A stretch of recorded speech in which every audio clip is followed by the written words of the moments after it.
తెలుగు బుల్లితెర biggest reality show Big Boss కి సంబంధించి రోజుకో వార్త వైరల్ అవుతోంది.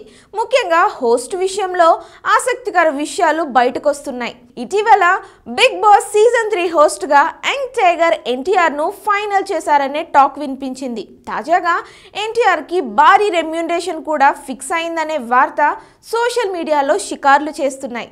సీజన్ 3 కి తారక్ ని ఎలాగైనా ఒప్పించాలనుకుంటున్న బిగ్ బాస్ యాజమాన్యం 25 కోట్ల వరకు రెమ్యూనరేషన్ ఇచ్చేందుకు సిద్ధమవుతున్నట్లు తెలుస్తోంది. వారానికి 2 సార్లు వచ్చేలా డేట్స్ ఇస్తే చాలని స్టార్ మా తారక్ కి డబుల్ రెమ్యూనరేషన్ ఆఫర్ చేసిందట. మొదటి సీజన్ కి 8 నుండి 10 కోట్ల వరకు ఇచ్చినట్లు అప్పట్లో టాక్ వినిపించింది. ఇక ఇప్పుడు జూనియర్ ఎన్టీఆర్ ఆర్ఆర్ఆర్ వంటి భారీ ప్రాజెక్టులో ఉండడంతో ఆయన రేంజ్ పెరిగిపోయింది.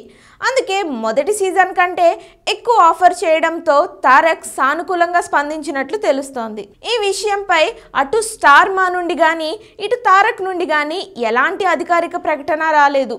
ఆర్ఆర్ఆర్ కోసం దర్శకధీరుడు రాజమౌళి బల్క్ డేట్స్ తీసుకోవడంతో తారక్ వేరేమి పనులు పెట్టుకోవడం లేదని సమాచారం. తన సినిమా పూర్తయ్యేంత వరకు హీరోలను బయటకు వెళ్ళనివ్వడనేది అందరికీ తెలిసిన విషయమే. కానీ ఇప్పుడున్న పరిస్థితుల్లో ఎంత రెమ్యూనరేషన్ అయినా ఇచ్చి తారక్ను హోస్ట్గా తీసుకురావాలనుకుంటోంది బిగ్ బాస్ టీం.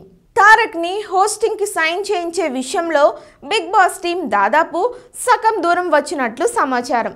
అయితే అధికారిక ప్రకటన వచ్చే వరకు ఏది కన్ఫర్మ్ అని చెప్పలేం. ఎందుకంటే అది బిగ్ బాస్, ఏదైనా జరగొచ్చు.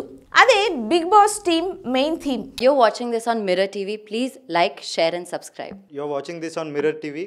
Please like, share and subscribe. You're watching this on Mirror TV. Please like, share and subscribe.